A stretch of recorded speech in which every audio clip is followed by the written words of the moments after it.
আসসালামু আলাইকুম। আমি ফাবিহা তান্নু, বর্তমানে অধ্যয়নরত আছি ব্র্যাক ইউনিভার্সিটি সিএসসি ডিপার্টমেন্টে। ব্র্যাক ইউনিভার্সিটি রেসিডেন্সিয়াল সেমিস্টারের অন্তর্গত ইমার্জেন্সি অফ বাংলাদেশ কোর্সের মুক্তিযোদ্ধাদের ইন্টারভিউ বিষয়ক প্রোগ্রামে আপনাদের সবাইকে স্বাগত। আজকে আমি ইন্টারভিউ নিচ্ছি মোহাম্মদ হেমায়েত আলী, যিনি একজন শুধু মুক্তিযোদ্ধা নয়, একজন যুদ্ধাহত মুক্তিযোদ্ধা। তো আপনি কেমন আছেন? ওয়ালাইকুম সালাম। ইনশাআল্লাহ আমি করোনা এসে ভালোই আছি। জি, তাহলে আজকে আপনাকে আমরা কিছু মুক্তিযুদ্ধের আপনার অবদান, আপনার মানে অবস্থান, এই সব কিছুর ভিত্তিতে কিছু প্রশ্ন করবো। তো আপনি কি আমাদের প্রশ্নগুলোর উত্তর দিতে? ইনশাআল্লাহ আমার অশেষ রহমত আমি সুস্থ থাকবে তার সঠিক জবাব দেবো ইনশাআল্লাহ। ইনশাআল্লাহ। তো সবার প্রথমে আমি যদি আপনাকে জিজ্ঞেস করি যে মুক্তিযোদ্ধা চলাকালীন অবস্থায় আপনার পার্সোনাল লাইফ, আপনার বয়স কেমন ছিল, আপনি কেমন ছিলেন, আপনার পরিবারে কে কে ছিল, আপনার শিক্ষাগত যোগ্যতা নিয়ে কিছু যদি বলতে চান।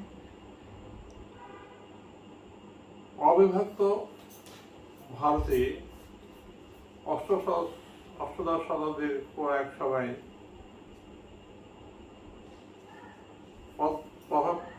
পদ্মার অববাহিকায় কতগুলো মুসলিম এবং হিন্দু পরিবার সম্মিলিতভাবে একটা লোকালয় গড়ে ওঠে। 1947 সালে ভারত বিভাগের পর সেই লোকালয়টি নাম নারায়ণপুর গ্রাম। এটি পশ্চিম তৎকালীন পূর্ব পাকিস্তান, পূর্ব পাকিস্তানের ভাগে বৃহত্তর রাজশাহী জেলা চাঁপাইনবাবগঞ্জ মহকুমার চাঁপাইনবাবগঞ্জ থানার অন্তরে অংশে পড়ে। আমাদের গ্রামটি ছিল একেবারে বাঙালির তৎকালীন পূর্ব পাকিস্তানের শেষ প্রান্তে, অর্থাৎ পশ্চিম এলাকায় ভারতীয় সীমান্তের সংলগ্ন। এই গ্রামে প্রায় 3-4 হাজার মুসলিমের সঙ্গে গরিষ্ঠ সহ হিন্দু মুসলিম মিলে একটি সমৃদ্ধ গ্রাম, কিছু সমৃদ্ধ গ্রাম ছিল। গ্রামের পরিবেশ ছিল অত্যন্ত প্রাকৃতিক সৌন্দর্যে ভরপুর। গ্রামের দুই দিকে প্রবাহিত, এক পশ্চিমে প্রবাহিত পদ্মা, পূর্বে পদ্মার প্রবাহিত অরণ্য শাখা, ছোট ছোট শাখা। এই গ্রামে আমার ভারত পাকিস্তান বিভক্তের পর তৎকালীন পূর্ব পাকিস্তানে 1950 সালে আমার জন্ম। ফেব্রুয়ারি মাসে এক সম্ভ্রান্ত মুসলিম কৃষক পরিবার।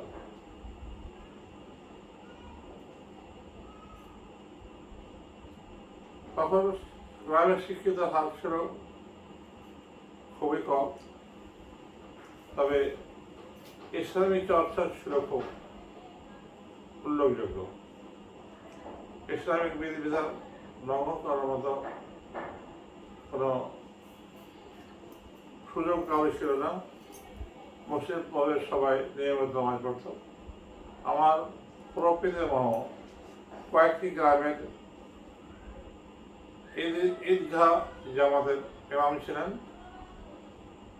ফলে আমার বংশের নাম ছিল মৌলভী বংশ। অত্যন্ত সম্ভ্রান্ত মুসলিম পরিবার। সেই পরিবারে আমার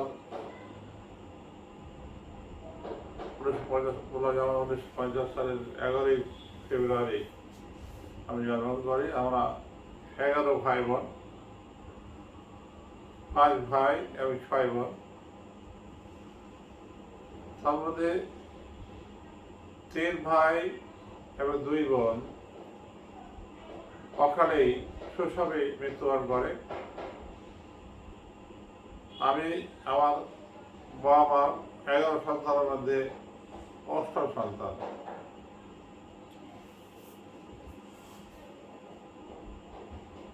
যাই হোক, যদিও আমার পিতা মাতা সেটা তৎকালীন সময়ে শিক্ষার হার কম ছিল, আমার পিতা মাতাও অশিক্ষিত ছিল, কিন্তু আমার পিতা মাতার উভয়ের ইচ্ছা ছিল আমার তার ছেলে মেয়েদের লেখাপড়া শেখাবার জন্য। পারিপার্শ্বিক নানা কারণে আমার অন্য ভাই বোনদের লেখাপড়ার সুযোগ দেওয়া হলো। আমাকে শেষ পর্যন্ত আমার পিতা মাতা ওইখান থেকে ইচ্ছায় আমাকে আমার গ্রামে অবস্থিত একটি প্রাথমিক স্কুলে ভর্তি করেন। সেই প্রাথমিক স্কুলে আমি লেখাপড়া শিখে প্রাথমিক শিক্ষা শেষ করি। পরবর্তীতে তৎকালীন সময়ে একজন অবসরপ্রাপ্ত সরকারি কর্মকর্তা শিক্ষানুরাগী ব্যক্তির ঐকান্তিক চেষ্টায় কয়েকটি গ্রামের মানুষের আন্তরিক সহযোগিতায় আমার বাড়ি থেকে বা গ্রাম থেকে প্রায় 2 কিলোমিটার দূরে একটি উচ্চ বিদ্যালয় গড়ে ওঠে। প্রাথমিক শিক্ষা শেষ করে আমি আবার 1962 সালে বা 61 সালে আমি ওই উচ্চ বিদ্যালয়ে ভর্তি হই এবং সেখানে নিয়মিত লেখাপড়া করে 1963 সালে আমি SSC পরীক্ষায় উত্তীর্ণ হয়। আমার বাবা মার ঐকান্তিক চেষ্টায় ও ইচ্ছায় আমি আমার গ্রাম হতে 10 কিলোমিটার দূরে অবস্থিত একমাত্র দখলদার কলেজ চাঁপাইনবাবগঞ্জ থানা তথা শহরের চাঁপাইনবাবগঞ্জ 1950 সালে প্রতিষ্ঠিত চাঁপাইনবাবগঞ্জ মহাবিদ্যালয়ে 11 সালে ভর্তি হয়।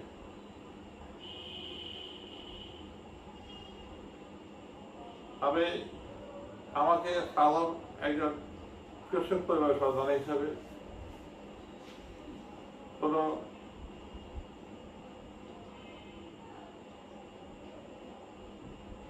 সচ্ছলতার সাথে লেখাপড়া করার সুযোগ না থাকায় বাড়ি থেকে 10 মাইল এলাকায় 2টি প্রবাহিত নদী সহ মাটির মেঠো পথ পার হয়ে ওই মহাবিদ্যালয়ে যাতায়াত করতে হতো। সপ্তাহে 6 দিন শহরের মেসে থাকতাম এবং মেসে রান্নাবান্না করে 6 দিন ক্লাস করে আবার বৃহস্পতিবার বাড়ি চলে আসতাম। এইভাবে সেখানে 4 বছর লেখাপড়া করে 1977 সালে আমি ওই মহাবিদ্যালয় থেকে BA পরীক্ষা উত্তীর্ণ হয় এবং এবং বাবার ওই একাধিক ইচ্ছায় এবং আমার বাড়ি সংলগ্ন আমার চাচার পরিবারের কয়েকটি সন্তান একেবারে লেখাপড়া করায় তাদের পরিবারের পরিবেশ দেখে অনুপ্রাণিত হয়ে আমি আমার রাজশাহী বিশ্ববিদ্যালয়ে অর্থনীতি বিভাগে MA ক্লাসে ভর্তি হই 1970 সালে এবং সেখানে বিশ্ববিদ্যালয়ের সংলগ্ন বিশ্ববিদ্যালয়ের রেল স্টেশন সংলগ্ন একটি শনিবার ছাত্রাবাসে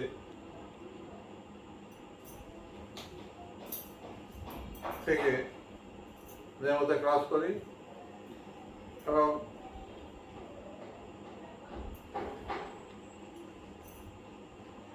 নিয়মিত রাজনৈতিক বিভিন্ন আন্দোলনে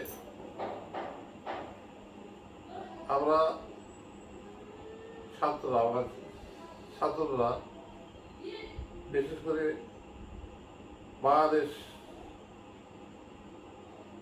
বাংলাদেশের এই 1970 সালের নির্বাচনের কেন্দ্র করে 6 দফা আদালত, 69 আদালত, বিভিন্ন আদালতে আমরা ছাত্রদের সমর্থন ছিলাম, যদিও কোনো সক্রিয় কি ছিল না, অংশগ্রহণ সভা ছিল না, সমর্থন ছিল। এইভাবে লেখাপড়া করেন। হঠাৎ 1970 সালের নির্বাচন হয়। নির্বাচনে আমরা সক্রিয়ভাবে বঙ্গবন্ধু শেখ মুজিবের সমর্থিত আওয়ামী লীগের পক্ষে অংশগ্রহণ করে ভোট পেয়ে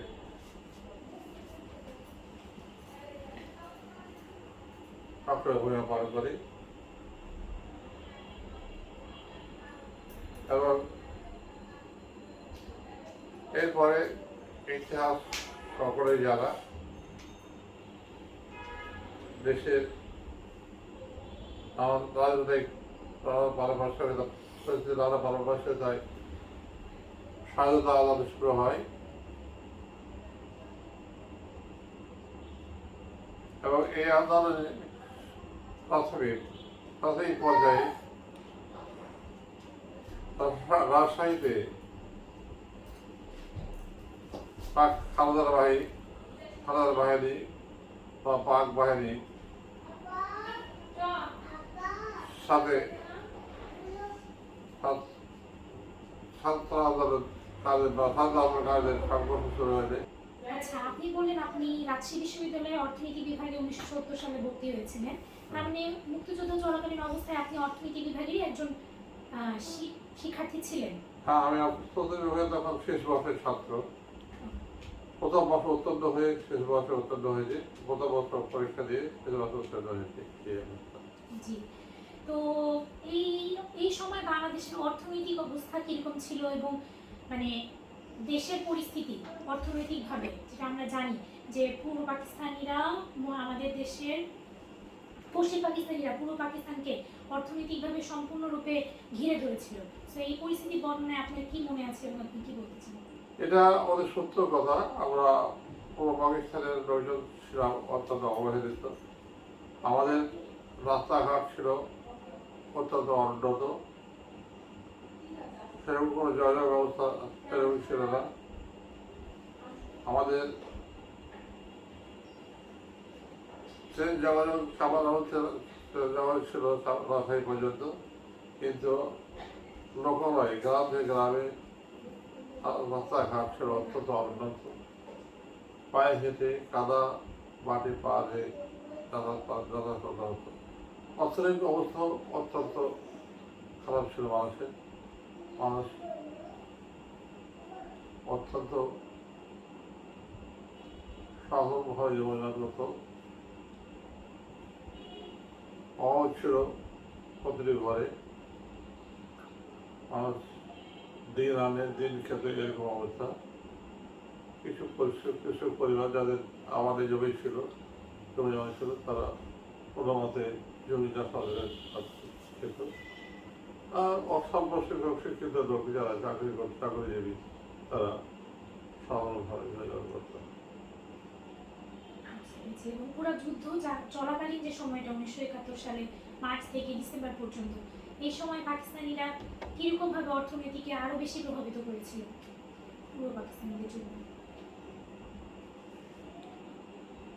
তখন তারা একসাথে ভাবে এই দেশকে নানাভাবে শোষণ করার প্রয়াসে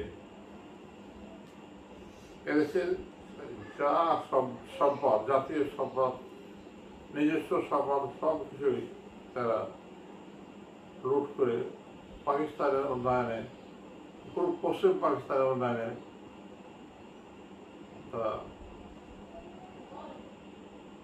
ব্যস্ত ছিল বা মনোনিবেশ করেছিল। তারা মূলত পাকিস্তানি উন্নয়ন করেছিল যথেষ্টভাবে। পূর্ব পাকিস্তান ছিল একেবারে অবহেলিত। পাকিস্তানে কোনো উন্নয়ন হতো না, মানুষ বেকার সংখ্যা চরমভাবে বাড়তে থাকে। শিক্ষিতদের চাকরির অভাব ছিল, চাকরি হতো না। তারপরে মানুষ অর্থনৈতিকভাবে দুর্দশা করতেই ছিল। এবার যদি আমি আপনাকে জিজ্ঞেস করি যে যুদ্ধ চলাকালীন সময়ে প্রথম আপনি কখন বুঝতে পারলেন যে দেশে যুদ্ধ লেগেছে, এবং কি আপনাকে যুদ্ধে যাওয়ার জন্য অনুপ্রাণিত করলো একজন শিক্ষার্থী হিসেবে? কারণ আপনার তখন খুবই কম বয়স, আপনার দৌড়ানো ঝাঁপানোর বয়স, নিজের জীবন নিয়ে ব্যস্ত থাকার বয়স। নিজের জীবনকে বিপন্ন করে যুদ্ধে যাওয়ার অনুপ্রেরণা কিভাবে পেলেন? আমি যুদ্ধ শুরু হলে আমরা মূলত 1971 সালের 7ই মার্চের শেখ মুজিবের সম্বন্ধে শেখ মুজিবের ভাষণের প্রতি ব্যক্তিগতভাবে আমি কিংবা আমার যারা সঙ্গী সাথী গ্রামের যারা আমার সমবয়স্ক শিক্ষিত অশিক্ষিত নির্বিশেষে বন্ধু বান্ধব সবাই আমরা চরমভাবে অনুপ্রাণিত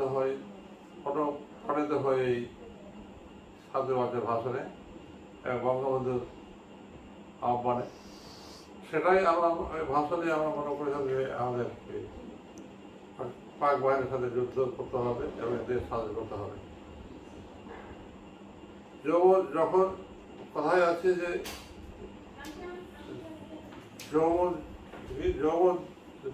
যুদ্ধের সময় কথা আছে না যে যৌবন যখন যুদ্ধে যাওয়ার শ্রেষ্ঠ সময়, যুদ্ধে যাওয়ার শ্রেষ্ঠ সময় যৌবন যখন যুদ্ধে যাওয়ার সময় তখন। তো সেই হিসাবে আমি তখন একজন উদীয়মান তরুণ, 21 বছর বয়স, বিয়ে করিনি। কাজেই আমি প্রকৃতপক্ষে এ দেশের বাঙালি জাতির মুক্তি লাভের একান্তিক চেষ্টায় বা কল্পনায় আমি যুদ্ধে অংশগ্রহণ করার ইচ্ছা প্রচুর করি।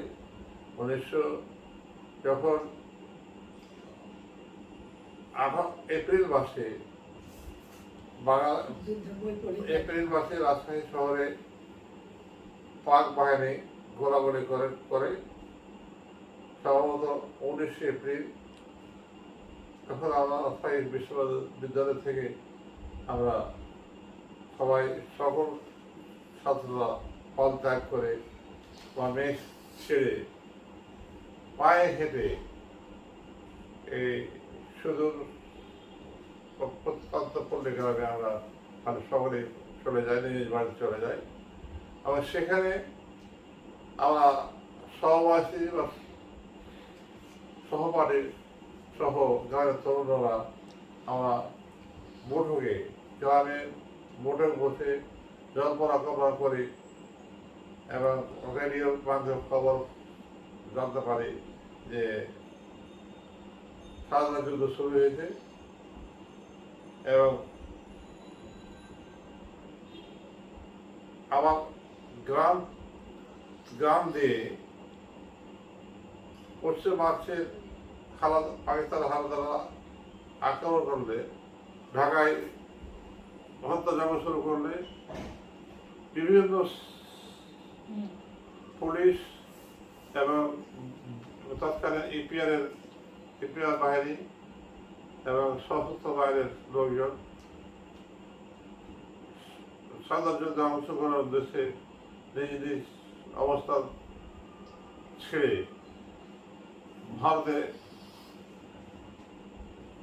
যেতে থাকে এবং আমার গ্রাম দিয়ে বড় সীমান্ত হয়।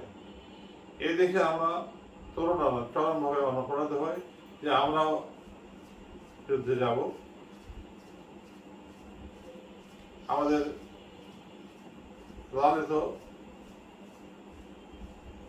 স্বপ্ন পূর্ণ হবে, আমরা এই দেশ স্বাধীন করবো, আমরা এই যুদ্ধে অংশগ্রহণ করবো। আলহামদুলিল্লাহ। ফলে আমরা তরুণরা গোপনে গোপনে বৈঠক করে সংগঠিত হই এবং মে মাসে আমরা সমস্ত শিক্ষিত অশিক্ষিত ছাত্র কৃষক মজুর নির্বিশেষে সমস্ত যুবক আমরা বন্যার সমাগত বন্যার উন্নত পদ্মায় নৌকার মাধ্যমে নৌকা যোগে গ্রাম বাড়ি অনেকে নিজের পরিবারকে না জানিয়ে আমি আমার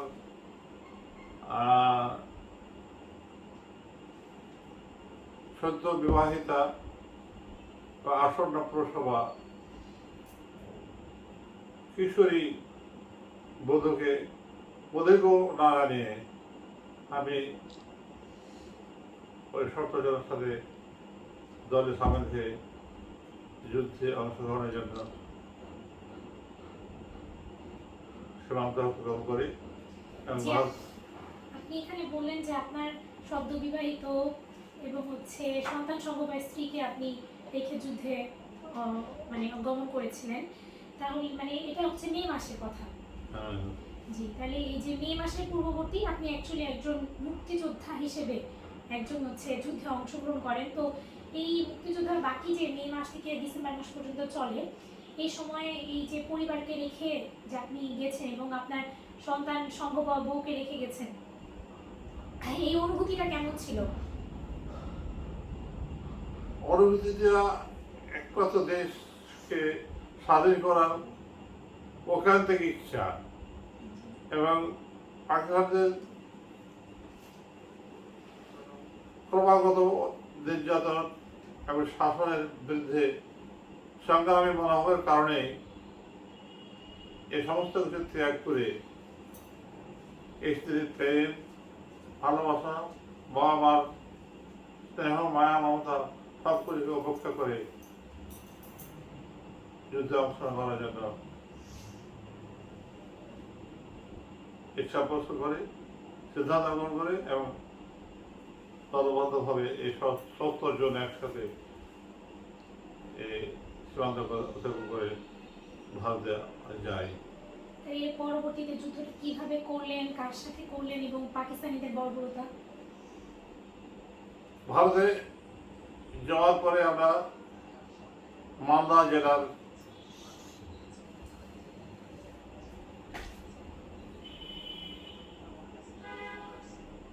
এক প্রত্যন্ত এলাকায়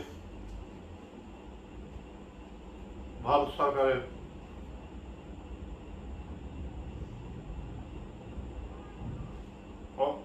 একান্ত সহযোগিতায় একটি স্কুলে আমাদেরকে আশ্রয় দেয়। এই স্কুল কেন্দ্র এনায়েতপুর নামক স্কুল, এনায়েতপুর জায়গাটার নাম ছিল এনায়েতপুর।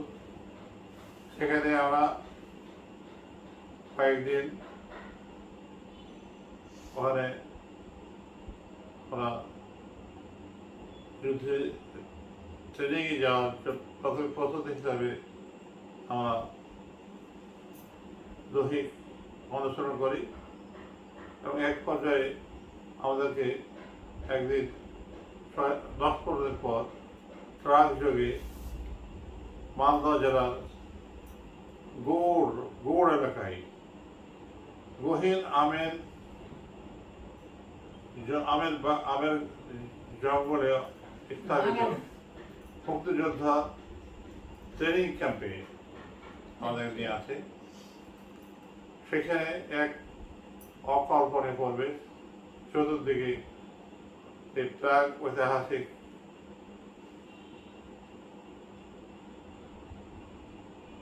যুগের পুরাতন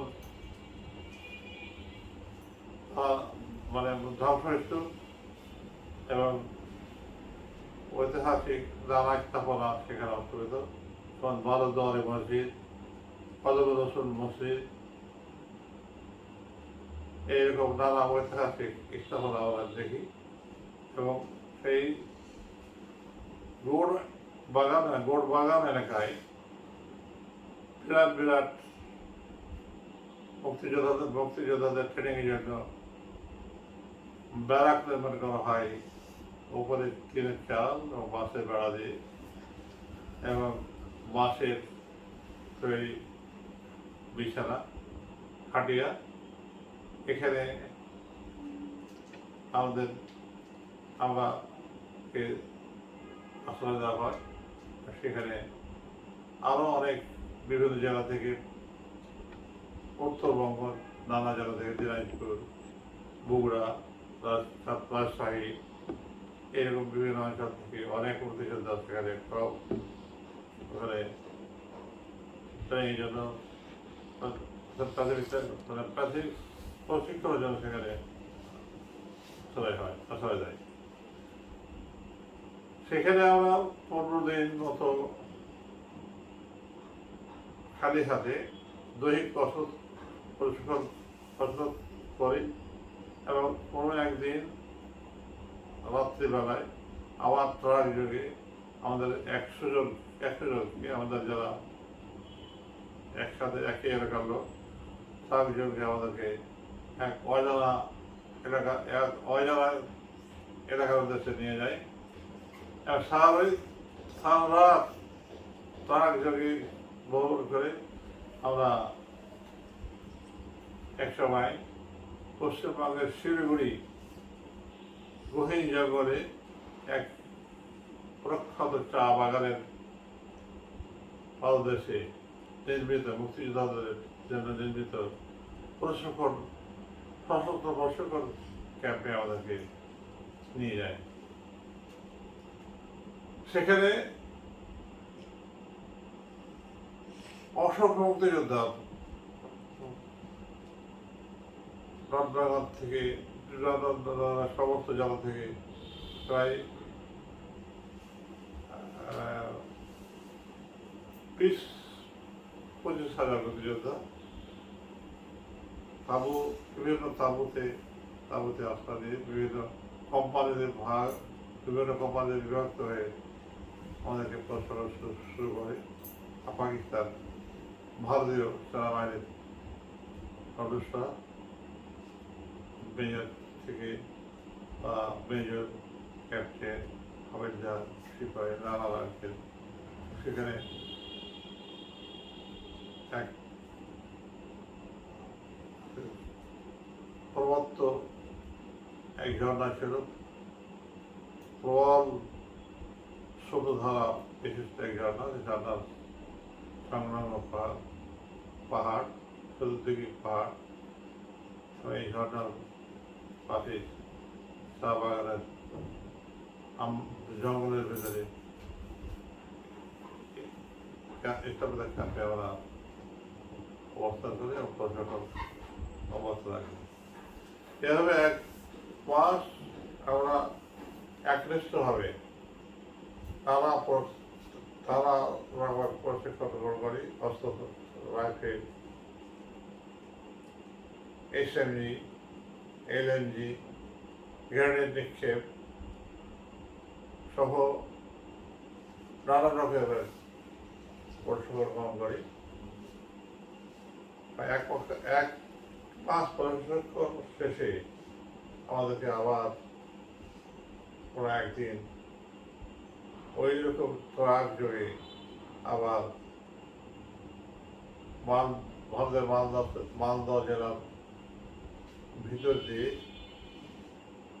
তৎকালীন পূর্ব পাকিস্তান তথা আমার নিজ জেলা সাবানগর, নিজ মহকুমা সাবানগর বা নিজ মহকুমা সাবানগর এবং তৎকালীন শিবগঞ্জ থানার এলাকায় মহদেবপুর এলাকায় আমাদের নিয়ে আসে। সেখানে তখন পর্যন্ত বাংলাদেশের মুক্তিযোদ্ধারা অবস্থান করতেছে। আগে আগে ওখানে সেখান পর্যন্ত তার পরবর্তী এলাকা ছিল পাকিস্তানি আর্মি দখলে। আর আমাদের ওই এলাকা পর্যন্ত অর্থাৎ সোনা মসজিদ থেকে প্রায় 3-4 কিলোমিটার 4-5 কিলোমিটার দূরে মহদেবপুর এলাকা পর্যন্ত ছিল মুক্তিযোদ্ধাদের দখলে। সেখানে আমাদেরকে সীমান্তে নিয়োজিত করা হয় যুদ্ধ করার জন্য। আমরা বিভিন্ন পয়েন্ট কেন্দ্রে আমাদেরকে 5 জন 7 জন 10 জন এলাকা ভিত্তিক আমাদেরকে নিযুক্ত করা হয়। আমরা সশস্ত্র প্রহারে থাকি এবং মাঝে মাঝে পাক আর্মিদের নিক্ষিপ্ত করার বা গোলাগুলির যা হয়েছিল আমরা ফায়ার করি আর জব দিতে থাকি। তো এই যে এইভাবে তাহলে 1971 হ্যাঁ, তো এইভাবে 1971 ডিসেম্বর পর্যন্ত যুদ্ধ চলতে থাকে। আপনি এইভাবে অক্টোবর মাসে কোনো এক সময় পাক হামলা বাহিনী সুসজ্জিত পাক হামলা বাহিনী এক ব্যাপক হামলা করলে আমরা সেই মহদীপুর এলাকার থেকে একটু দাঁড়াও, এটা আমি বলে জিজ্ঞেস করবো, এটা তোমার অভিজ্ঞতা জন্য জিজ্ঞেস করবো। আপু আর 5 মিনিট আছে। ওটা আবার ভিডিও করা যাবে, সমস্যা নেই। S+9 39 minute. ওই যে তুমি ফোন তো এইভাবে যুদ্ধ করতে করতে 1971 সালের সময়টাতে আপনার এমন কোনো অভিজ্ঞতা রয়েছে যেটা আপনি আজও ভুলতে পারেননি? এমন কোনো অভিজ্ঞতা, এমন কোনো বর্বরতা যেটা এখনো আপনার মনে নাড়া দেয় বা আপনার শরীরে কোনো ক্ষত সৃষ্টি করেছে? অনেক ঘটনায় ভয়াবহ ঘটনা হিসেবে করে জাগরুক আছি। এক সেপ্টেম্বর মাসে আমরা একটি সাধারণত মুসলিম পরিবারের বাড়িতে আশ্রয় নিয়ে আমরা এক গুরুত্বপূর্ণ যুদ্ধক্ষেত্রে প্রহরী ছিলাম, 12 জন যোদ্ধা। তার মধ্যে আমি সহ আর একজন এমএ অধ্যাপক এক বছরের সিনিয়র মেটেরিয়াল ছিল এবং বাকি ছিল সকলে আমার জুনিয়র।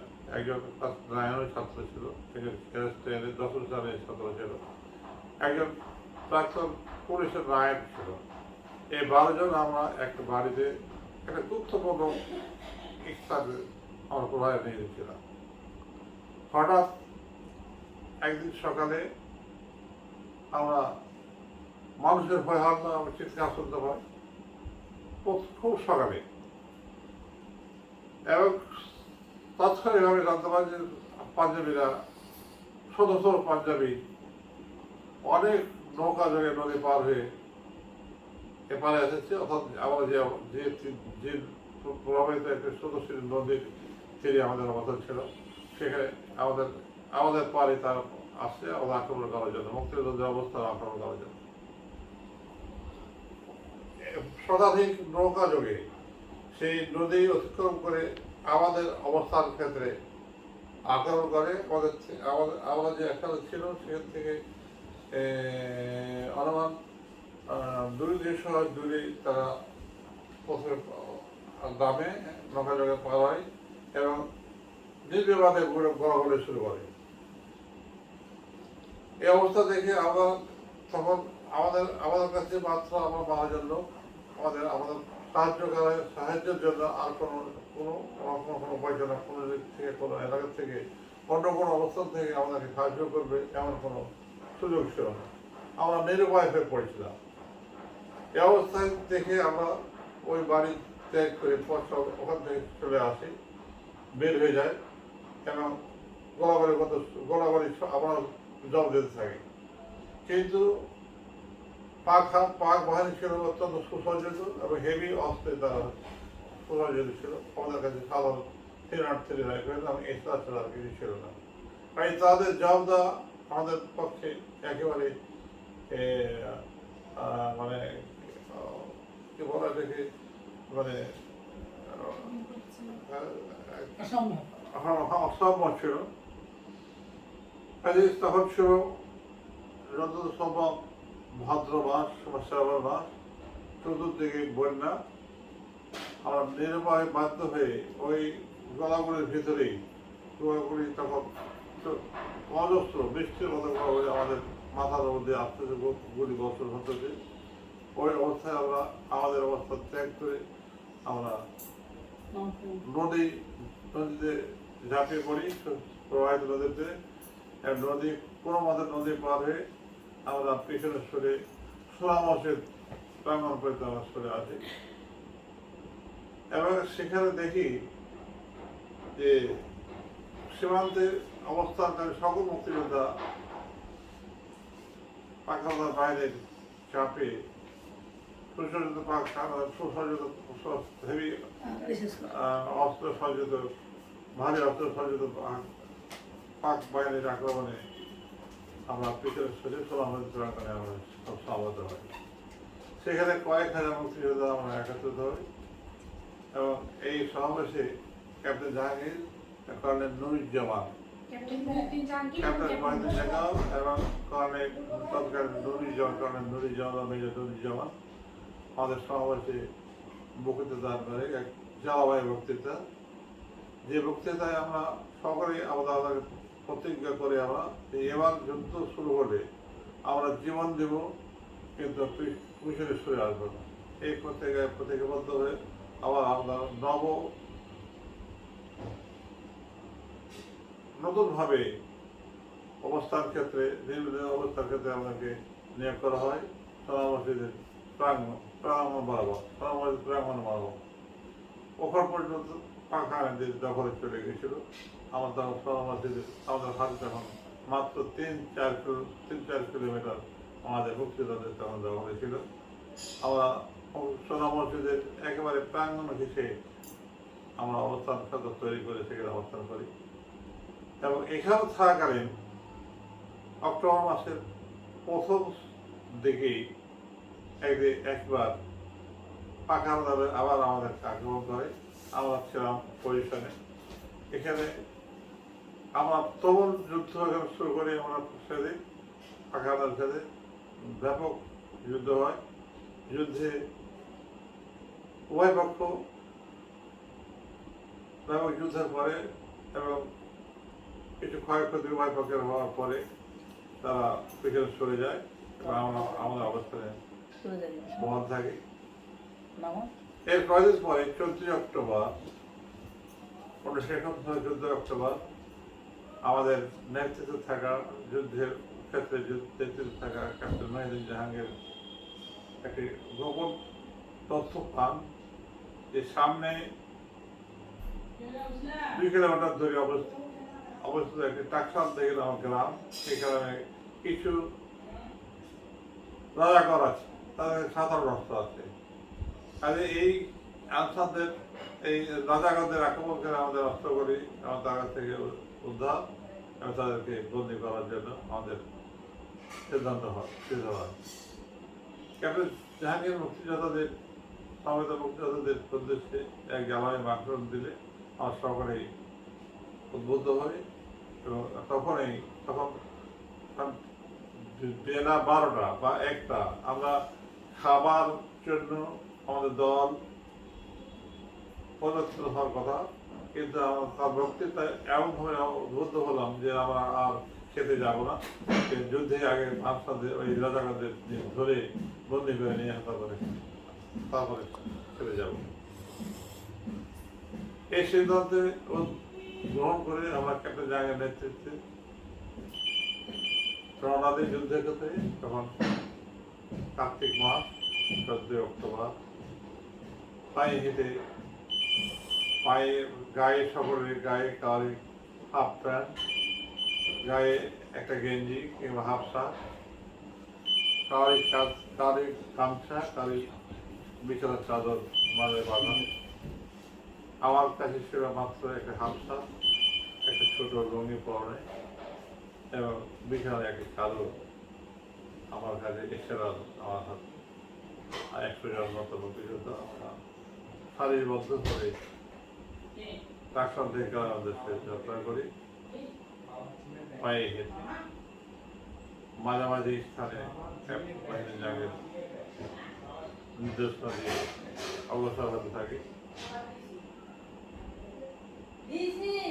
প্রায় 400 গ্রামের কাছাকাছি গেলে সামনে একটি গহীন আমের বাগান আমাদের সম্মুখে পড়ে। আমের বাগানটা ছিল এতই ঘন যে আমের বাজারের বাগান ভিতরে কি আছে এটা বোঝার কোনো উপায় ছিল না।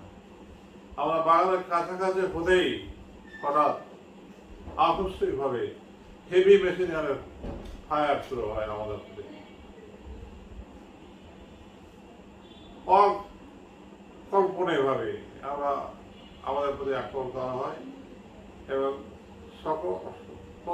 প্রথম আক্রমণে প্রথম ফায়ারে হেভি মেশিন গানের ফায়ার ছিল। ফায়ারে সকলের মধ্যে অনেকেই জখমপ্রাপ্ত হয়ে গুলিবিদ্ধ হয়ে লুটিয়ে পড়ে মাটিতে। চতুর্দিকে আত্মচিৎকার, বাবারে মারে আল্লাহ ইত্যাদি।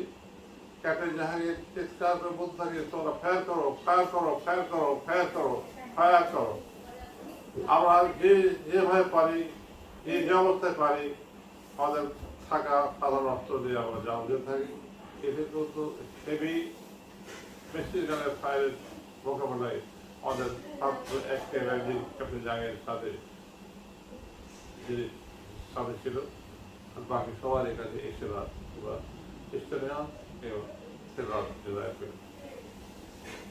ব্রিটিশকে টিকতে না পেরে আমরা পশ্চাদর্শন করি এবং আমার পাশেই কয়েকজন গুরুতর যুদ্ধ আহত কিংবা মৃত মুক্তিযোদ্ধাকে রেখে আমি শরীরে গুলিবিদ্ধ অবস্থায় প্রাণপণ চেষ্টা করে পিছনে আসে এবং এক পুকুরে হাঁপিয়ে পড়ি। পুকুর থেকে উঠে নিরাপদ আশ্রয়ে আসি, তার গ্রামে আসি, জনশূন্য গ্রামে আসি এবং সেখানে পিছনে সহযোগী দল আমাদের কাছে এগিয়ে আসে এবং আমাকে সহ আমরা দুইজন গুলিবিদ্ধ মুক্তিযোদ্ধাকে স্ট্রেচারে করে উঠিয়ে ভারতের প্রান্তের ভিতরে নিয়ে যায়। ভারতীয় চিকিৎসক দল, সালামের চিকিৎসক দল আমাদের চিকিৎসা করে দায়িত্ব নেই এবং মুক্তিযোদ্ধা অদূরেই স্থাপিত মুক্তিযোদ্ধা হাসপাতালে আমাদের চিকিৎসা ভর্তি করে। এটাই আমার জীবনের স্মরণীয় মহানগর ঘটনা। সেখানে আমার সহযোদ্ধা অন্তত 12 জন ঘটনাস্থলে নিহত হয়েছিল, অনেকেই যতগুলো জন্ম হয়েছিল। যার মৃতদের মহাপ্রত্যেক ঘটনা ছিল। আমার পার্শ্ববর্তী গ্রামের মজবুর হক ছিল অসুস্থ ছিল, কিন্তু খুব ভালো সহযোগী ছিল। প্রায় মেহমান ভাই আছেন, বিড়ি খায়, সেটা বিড়ি দেন, তখন বা cigarette Salman cigarette Indian Salman cigarette 1 টাকা 4,000 সিগারেট আমি খেতাম না, কিন্তু ওরা খেত এবং আমাকে আহ্বান করত। খুব সহজ ছিল, সহজ ছেলে ছিল, কিন্তু যুদ্ধে আমার পাশে অবস্থা ছিল। বুকে অজস্র গুলি লেগে বুকটা ঝাঁঝালা হয়ে গেছিল এবং আমার বাম পাশাগুলো আমার একেবারে 500 পাগুলো ছিল। মহেন্দ্রের মাঝে একটা মান্দা থানা ছেলে, ও সাধারণ অশিক্ষিত ছেলে, কিন্তু অবাক ছিল। তার বাম কান দিয়ে গুলি প্রবেশ করে ডান কান দিয়ে বের হয়ে যায় এবং মগজ সহ বেড়ে যায়। কথা বলার একটি শব্দ উচ্চার করে, মা, বাবা, আল্লাহ, হেমায়ত ভাই, কোনো কথা বলার অবকাশ পায়নি। গুলি তার পাপ কান। তো এখানে আমি সময়ে সংকীর্ণতা চলে এসেছে। আমি সবার শেষে আমার নানু ভাই, এবার নানু ভাই বলেও তাকে আমি সম্বোধন করি। তো আমার নানু ভাই মোহাম্মদ হেমায়েত আলীকে বলবো যে আপনি আপনার শেষ কি বলতে চান এবং আমাদের সাধারণ জনগণ এবং নতুন প্রজন্মকে কি শিক্ষা দিয়ে যেতে চান, বা আপনি কি মানে তাদের উদ্দেশ্যে বলতে চান? আমার এই দেশের মানুষের কাছে আমার বক্তব্য, এই দেশ স্বাধীন সাধারণের বহু ত্যাগের বিনিময়ে, বহু রক্তের বিনিময়ে, বহু সংগ্রামের বিনিময়ে এদের স্বাধীন হয়েছে, বহু ইজ্জতের বিনিময়ে এদের স্বাধীন হয়েছে। তাই এটা স্বাধীন আমাদের স্বাধীনতার কি যে মর্যাদা, কি যে গৌরব, কি যে সম্মান, এই যে স্বাধীন দেশে বাস করে তারাই বোঝে, যারা পরাধীন আছে তারাই বুঝে যে পরাধীনতার কি যাবে আর পরাধীনতার কি যারা। এটা ছোটবেলা থেকে আমি ব্যক্তিগত উল্লেখ করেছিলাম। সীমান্তে আমাদের একতা বাস, সীমান্তে তৎকালীন ইতিহাস বাহিনীর ক্যাম্প ছিল, ক্যাম্পে থাকতো পাঞ্জাবিদের সেনাবাহিনী, পাঞ্জাবিদের সদস্যবৃন্দ। তারা ব্ল্যাক চোরাকামের নামে সাধারণ বাংলাদেশ ধরে যে নির্যাতন করতো অমানবিকভাবে, এই নির্যাতন দেখতাম।